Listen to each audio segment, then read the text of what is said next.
Assalamualaikum warahmatullahi wabarakatuh. Selamat malam semua.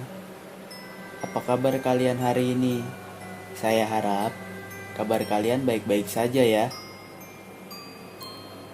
Dalam kesempatan malam hari ini, saya akan membawakan sebuah cerita mengenai sebuah tempat, atau lebih tepatnya sebuah jalan yang terdapat di daerah Jawa Tengah.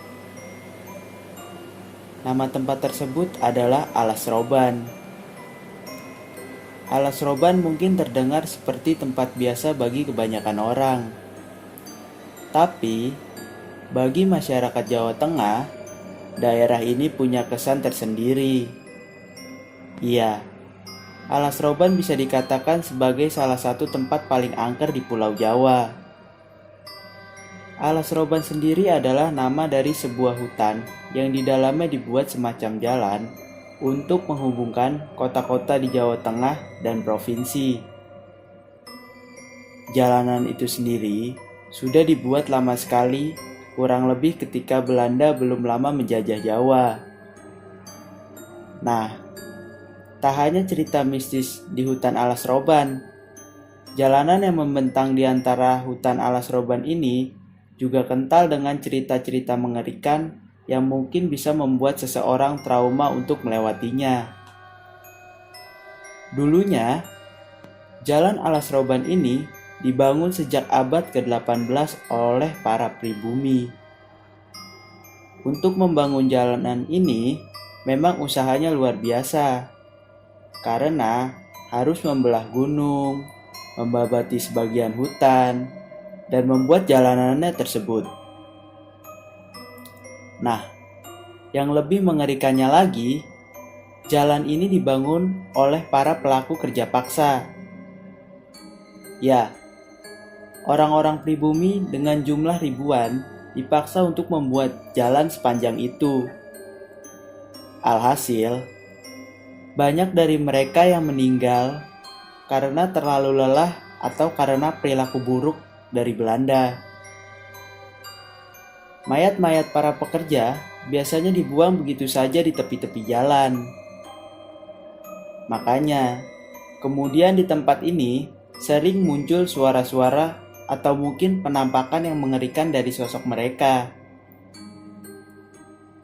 Melewati jalan Alas Roban tak hanya harus dengan kendaraan yang oke, tapi juga mental yang kuat. Hal itu memang dibutuhkan karena jalanan ini cukup mengerikan.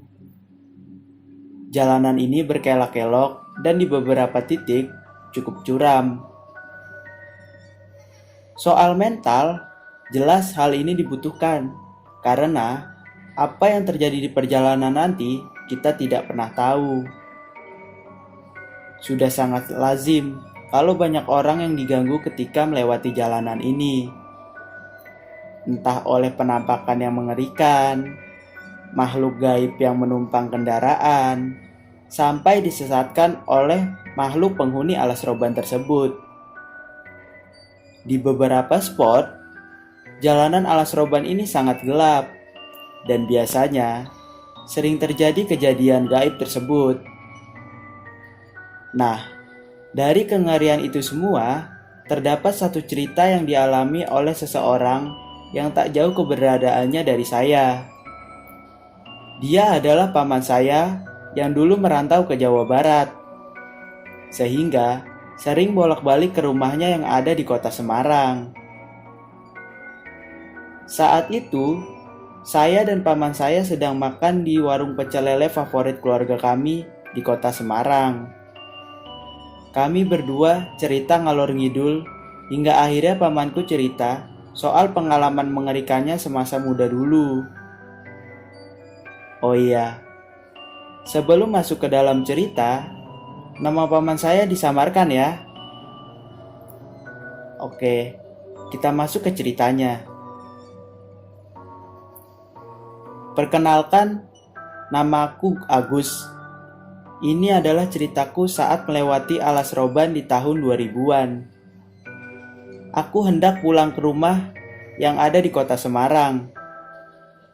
Siang ini adalah hari Jumat. Sebulan sebelumnya, aku sudah mengambil cuti untuk 2 hari di hari Senin dan Selasa depan dan pulang ke rumah bertemu dengan keluarga. Oh iya, beberapa hari sebelumnya, aku sudah janjian dengan kawan lamaku namanya Rifkan, yang juga akan pulang ke daerah Demak.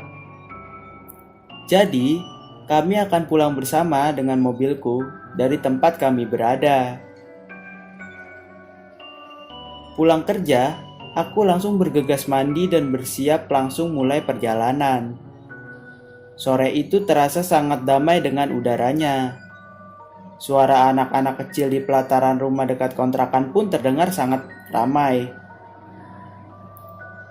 "Rif, aku sudah siap tunggu depan kontrakanmu ya," ucapku di dalam telepon memberitahu Rifkan kalau aku akan berangkat.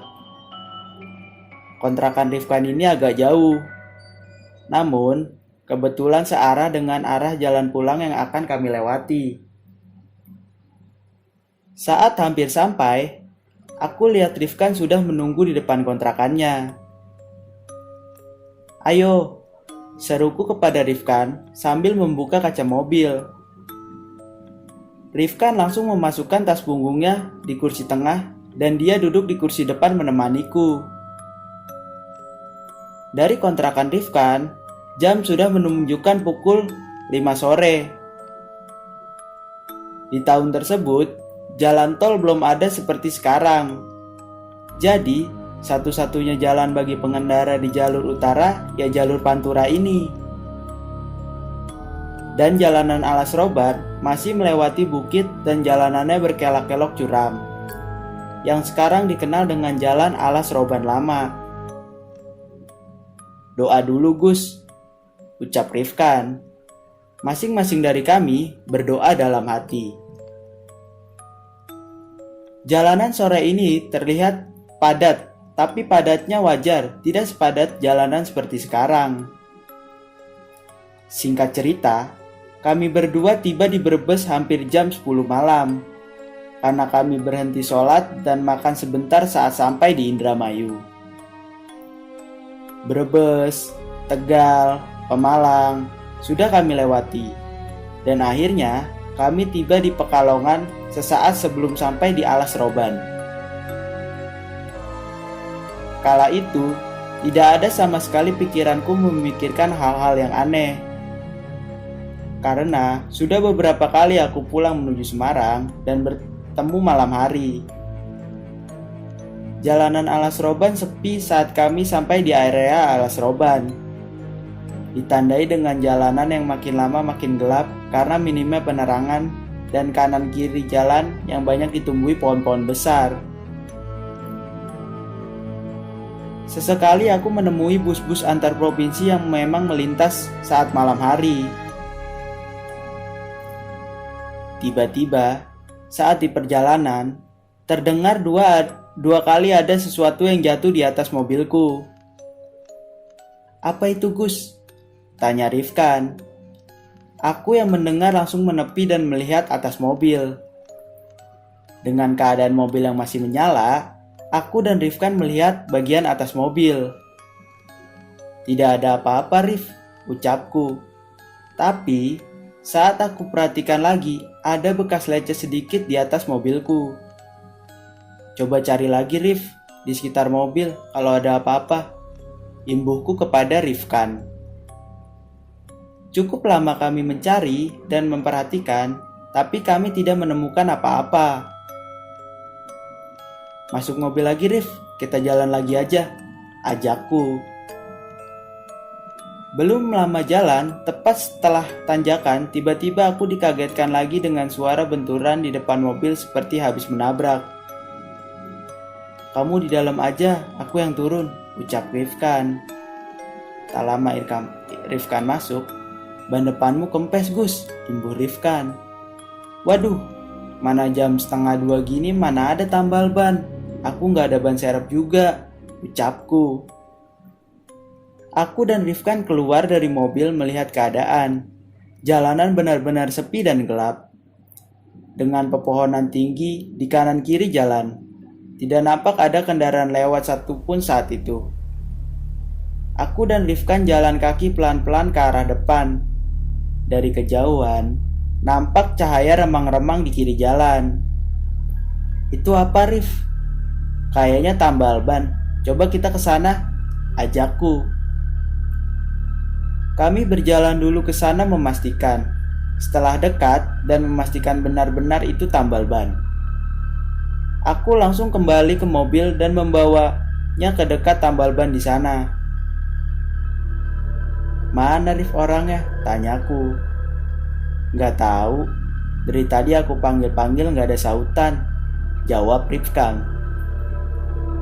Lama tak menemui jawaban, kami memutuskan menunggu di depan tambal ban tersebut. Ada apa, Mas? Tanya seorang laki-laki tua yang tiba-tiba datang. Astagfirullah.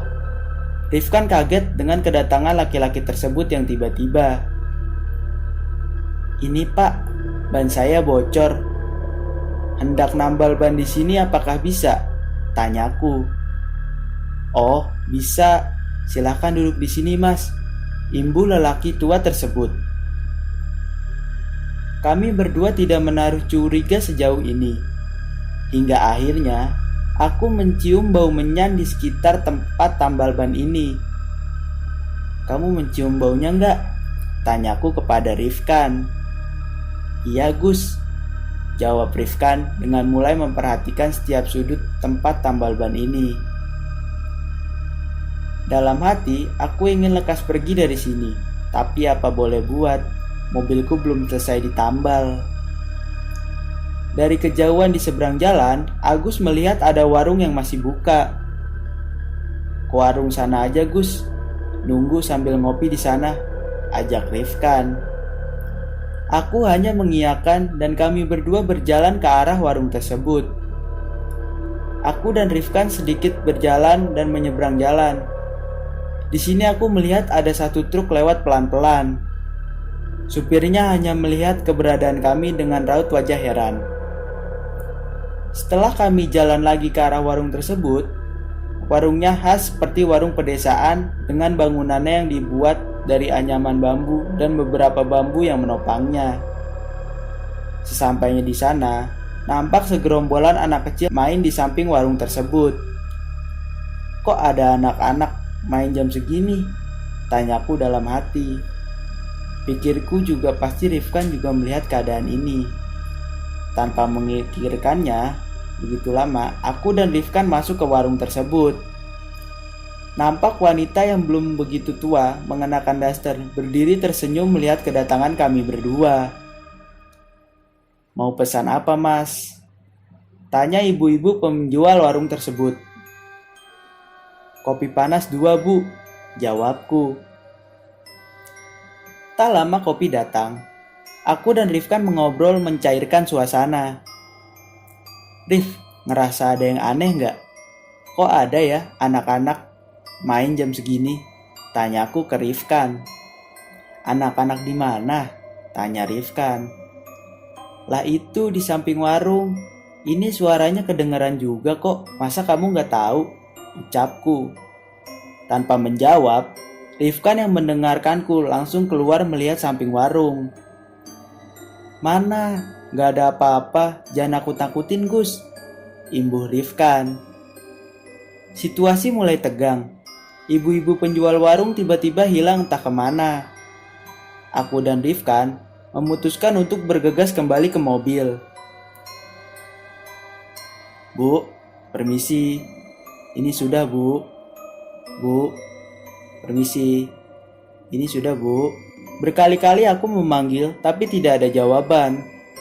Bukannya jawaban dari ibu penjual warung tersebut yang kami dapat, kami malah dikagetkan dengan suara yang kami dengar. Suara wanita tertawa sangat keras dan melengking dari luar warung. Gus, Gus. Rifkan memanggilku. Aku hanya menatap Agus tanpa mengeluarkan kata apapun. Nampaknya Agus paham, aku pun juga menyadari suara tersebut. Kami berdua bergegas keluar warung, mencari dari arah mana suara tersebut dan melihat ke arah belakang warung. Astagfirullahaladzim. Kami berdua istighfar sama-sama atas apa yang kami lihat. Ternyata ada wanita berdiri tegak berjubah hitam yang sangat panjang di samping pohon di dekat warung tersebut. Matanya terbelalak putih dengan wajah pucat dan rambut panjangnya. Anak-anak kecil yang tadi aku lihat pun berlari menghampiri perempuan tersebut. Aku lihat anak-anak tersebut ada yang wajahnya hancur dengan banyak luka di badannya. Sangat jauh berbeda dengan saat awal aku melihatnya tadi.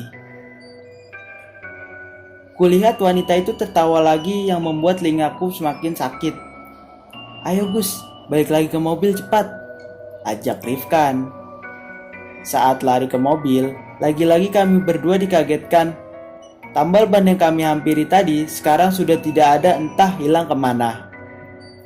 Yang kami lihat hanyalah mobil kami di tepi jalan yang di sebelah kirinya ada pohon besar dan jurang yang di dalamnya belantara yang sangat gelap.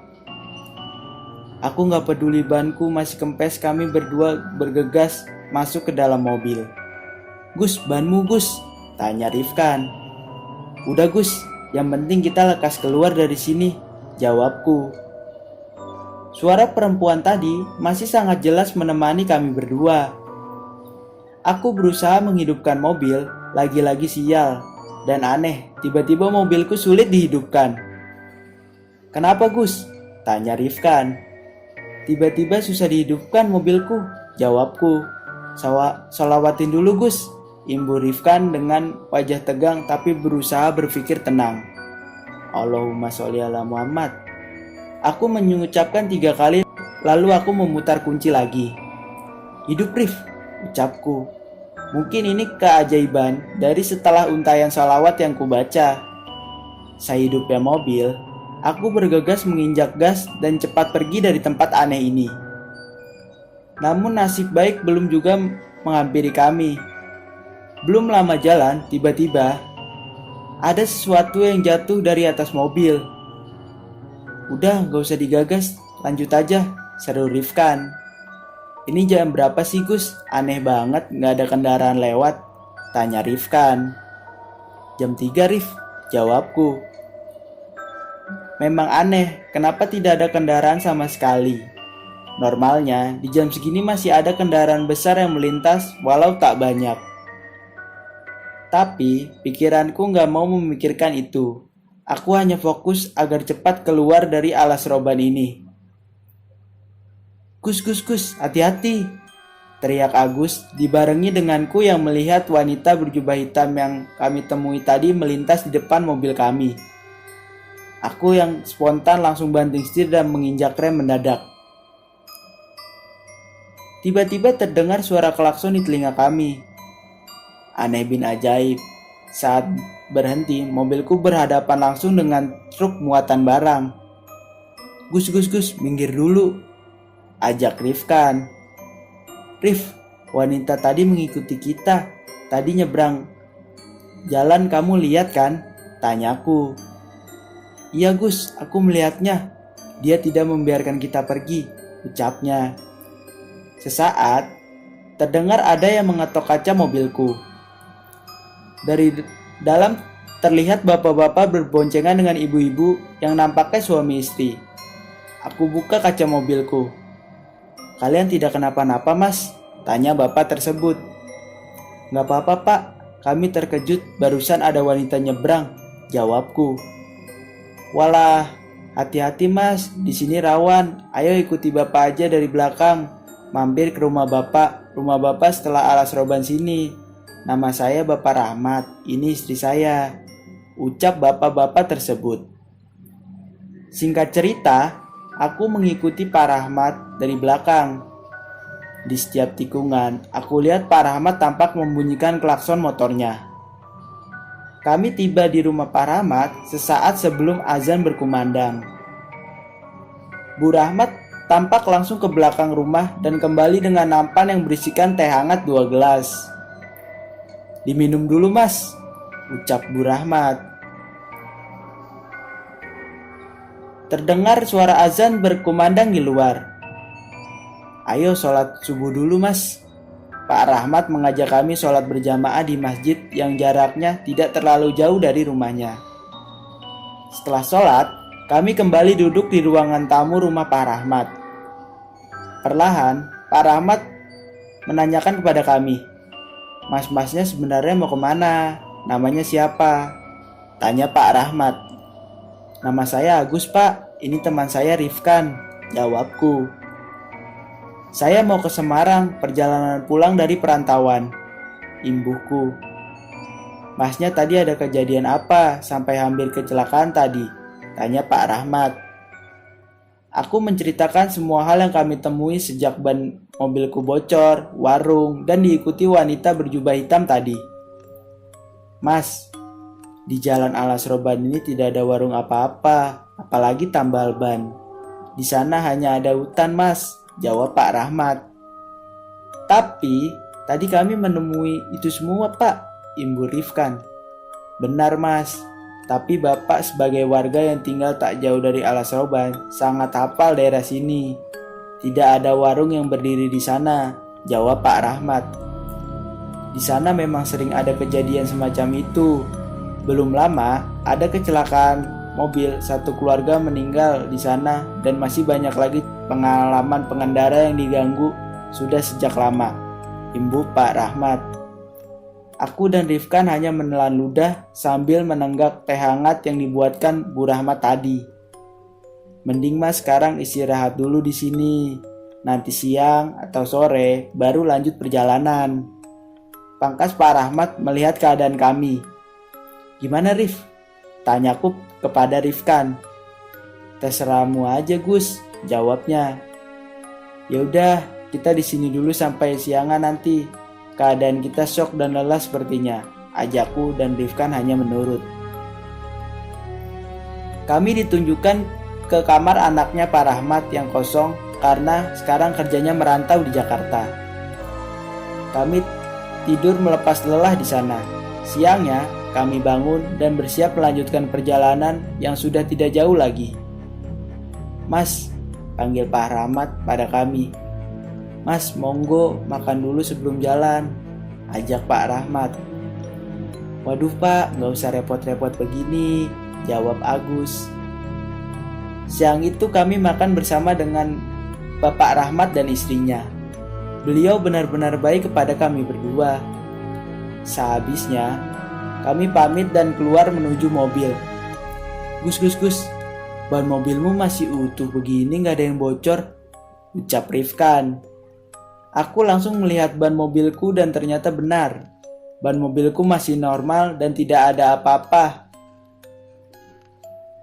Tak hanya geleng-geleng melihat keadaan yang aneh ditunjukkan di depan mataku. "Pak Rahmat, kami berdua pamit. Terima kasih sudah menolong kami dan sudah baik kepada kami," ucapku. "Gak apa-apa, Mas. Saya sama ibu malah senang ada tamu di rumah kami. Soalnya kalau tidak ada tamu, rumah kami sepi," jawab Pak Rahmat. Aku yang mendengar jawaban Pak Rahmat terenyuh. Akankah saat tua nanti aku juga seperti ini?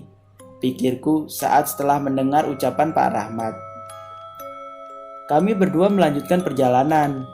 Setibanya kami di Semarang, aku mengantarkan Rifkan ke halte bus yang akan mengantarkannya ke Demak sebelum nanti dijemput adiknya di sana.